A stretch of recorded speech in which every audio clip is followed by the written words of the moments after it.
I've had a lot of people ask me how to get their shashibo unstuck and back into the cube formation, and I'm going to show you in this video. But first I want to remind you that shashibo is an exploratory puzzle. There's no solution. We're not trying to find the answer. You're just trying to see if you can find all of the over 100 different shapes that it turns into. Explore, let your imagination and creativity go wild while trying to find all sorts of geometric ways that this cube can orient itself. But if you really want to figure out how to get it back to the cube consistently, keep watching.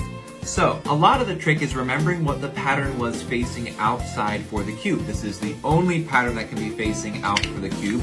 I see a lot of colors on this cube, including that green on the inside, this yellow, and this blue, but the pink is the only one that can be facing out for the cube. So remember which one you started with, and from there, it's all about finding landmarks, finding areas in the shashibo that are familiar, like the star. If you know how to make the star, then from there, all we're going to do is take this top point and bring it down into the crown shape, and then take the top point of the crown and bring it down. Now, you might have a point right here where the cube starts to run into itself in the back. Now, all we need to do from here is just pull our section out enough that the rest of it folds down and gets out of its own way. If it doesn't flow, it doesn't go. This is what we say to make sure that you're not putting too much stress on the hinges and ripping it apart.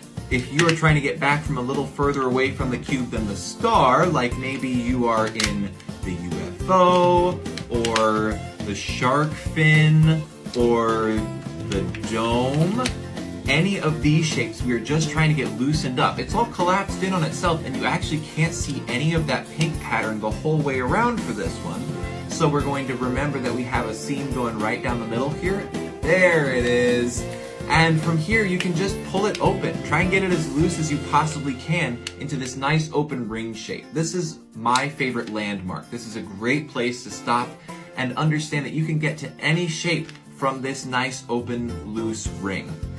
When we're in the open ring shape, we're trying to get it right side out for the cube as opposed to inside out, which it is currently, which is how you get to the ball and a few other really cool shapes. But to get it right side out, all we need to do is take 3 tabs from one side and put them through the middle. One at a time is the important part here while keeping it nice and loose. If I relax it so that these edges are nice and flat, look across the top of that. It's not bumpy at all. We're trying to keep it nice and flat, and then we can take each of these corners and bring them down and put them through the middle. If you try and bring 2 at once, it just gets rigid and closes up into the